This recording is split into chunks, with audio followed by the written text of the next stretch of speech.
নমস্কার বন্ধুরা, চন্দনা কুকিং স্টাইলে সকলকে স্বাগত। গ্রীষ্মকাল মানেই বাজারে কাঁচা আমের ছড়াছড়ি, আর সেই কাঁচা আম দিয়েই আজ তৈরি করছি খুব কম সময়ে দারুণ সুস্বাদু আচারের রেসিপি। কোনো রকম রোদে দেওয়ার ঝামেলা ছাড়াই এই আচারটি কিভাবে অনেক দিন পর্যন্ত সংরক্ষণ করে রাখতে পারবেন সেটাই এই ভিডিওতে শেয়ার করব। সবার প্রথম আচার বানিয়ে নেওয়ার জন্য আমি এখানে 2 কেজি কাঁচা আমকে খোসা ছাড়িয়ে কেটে নিয়েছি। আর আমের আটিটা দেখুন একটু শক্ত ভাব চলে এসেছে, এই সময় আমের আচারটা ভালো হয়। এখন সবার আগে আচারের জন্য একটা মশলা বানিয়ে নিচ্ছি।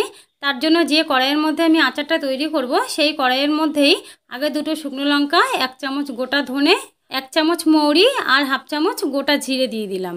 এখন সব কিছু মশলাকে একসঙ্গে একটু ভালো করে ভেজে নেব। গ্যাসের আঁচটা কমিয়ে দিয়ে এইভাবে আস্তে আস্তে মশলাটাকে খুব ভালো করে ভেজে নিতে হবে। মশলাটা ঠিক এইরকম কালার চলে আসলে এবার নামিয়ে ঠান্ডা করে তারপরে মশলাটা গুঁড়ো করে নেব।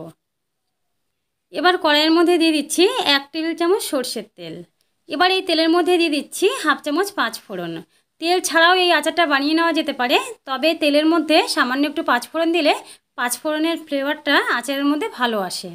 এবার ফোড়নটা ভাজা হয়ে গেলে এর মধ্যে দিয়ে দিলাম কেটে রাখা আমগুলো। এবার আমগুলো দিয়ে ফোড়নের সাথে ভালো করে মিশিয়ে নিচ্ছি। আমগুলো কাটার পরে ভালো করে ধুয়ে নেবেন। যেহেতু আমের মধ্যে অনেক কষ থাকে তাই কাটার পরে ধুয়ে ভালো করে জল ঝরিয়ে নেবেন, যেন আমের মধ্যে কোনো রকম জল বা ভেজা ভাব না থাকে। তার জন্য জল ঝরিয়ে 1 ঘন্টা মতন রোদেও দিতে পারেন বা ফ্যানের তলাতেও রাখতে পারেন। এখন এর মধ্যে দিয়ে দিয়েছি 1 চা চামচ বিট লবণ। লবণটা পরিমাণ মতনই দেবেন। এখন লবণটা দিয়ে ভালো করে আমের সাথে মিশিয়ে নিচ্ছি। এবার দিয়ে দিচ্ছি চিনি। আমি এখানে 2 কেজি আমের জন্য 750 গ্রাম চিনি দিয়ে দিলাম। এখন চিনিটা দিয়ে আমের সাথে মিশিয়ে নিচ্ছি। এই সময় গ্যাসের আঁচটা একেবারে কমিয়ে দিয়ে তারপরে চিনিটাকে মিশিয়ে নিতে হবে। এতে করে চিনিটা আস্তে আস্তে গলে আমের সাথে মিশে যাবে। যেহেতু এর মধ্যে কোনো রকম এক্সট্রা জল নেই তাই গ্যাসের আঁচটা বাড়িয়ে দিলে চিনিটা কড়াইয়ের নিচে ধরে যেতে পারে। এইভাবে 2 মিনিট মতো একটু সময় ঢাকা দিয়ে রাখছি। একটু সময় পরে ঢাকাটা খুলে নিয়েছি, আর এখন দেখুন চিনিটা অনেকটাই গলে গেছে। এইভাবে বারবার নাড়াচাড়া করে ভালো করে মিশিয়ে নিতে হবে। বন্ধুরা, আজকের ভিডিওটি ভালো লাগলে প্লিজ একটি লাইক করবেন আর চ্যানেলটি সাবস্ক্রাইব করে পাশে থাকার জন্য অনুরোধ রইল।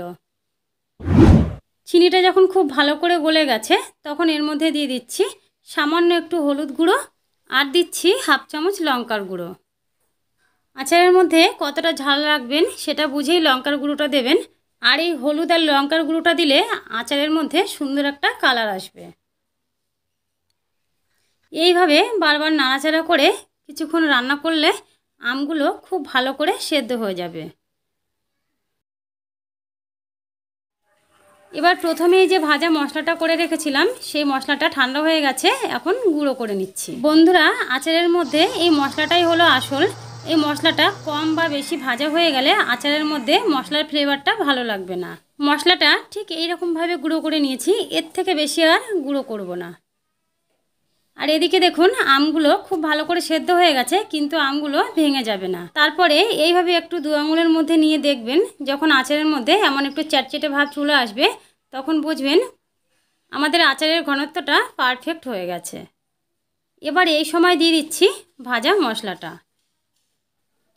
বন্ধুরা, দেখতেই পেলেন যে খুব সহজে আর কম সময়ে আচারটা কিভাবে ঝটপট তৈরি করে নেওয়া যায়। আর এই আচারটা খেতে কিন্তু খুবই সুস্বাদু হয়। এখন মশলাটা দিয়ে আচারের সাথে ভালো করে মিশিয়ে নিচ্ছি। এখন আমগুলো পুরোপুরি খুব ভালো করে সেদ্ধ হয়ে গেছে, তার জন্য একটু আস্তে আস্তে নাড়াচাড়া করে মশলাটা মিশিয়ে নিচ্ছি, যাতে করে আমটা এর থেকে বেশি আর ভেঙে মিশে না যায়। এবার বেশি দিন সংরক্ষণ করে রাখার জন্য আমি এখানে 1 চামচ ভিনেগার দিয়ে দিলাম। এখন ভিনেগারটা দিয়ে আবারও মিশিয়ে নিচ্ছি। এই আচারের মধ্যে 1 চামচ ভিনেগার দিয়ে দিলে রোদে দেওয়ার ঝামেলা ছাড়াই আচারটা অনেক দিন পর্যন্ত সংরক্ষণ করে রাখতে পারবেন। আর এখন আচারটা দেখেই বুঝতে পারছেন যে কতটা লোভনীয় হয়েছে। এখন গ্যাসের আঁচটা অফ করে দিয়ে আচারটা খুব ভালো করে ঠান্ডা করে তারপরে কাচের বয়ামের মধ্যে রেখে দেব। বন্ধুরা, আচার তো অনেক রকমভাবেই খেয়েছেন, তবে এই পদ্ধতিতেও একবার বানিয়ে দেখুন। খুব সহজেই এই আচারটা তৈরি করে নেওয়া যায় আর খেতেও কিন্তু খুবই ভালো লাগে। এখনও আমার আচারটা অনেকটা গরম আছে, তাই আচারের ঘনত্বটা অনেকটা পাতলা মনে হচ্ছে, তবে ঠান্ডা হয়ে গেলে এটা আরও ঘন ও আঠালো হয়ে যাবে। তো বন্ধুরা, আজকের মতন এই পর্যন্তই। সবাই ভালো থাকবেন, সুস্থ থাকবেন। ধন্যবাদ।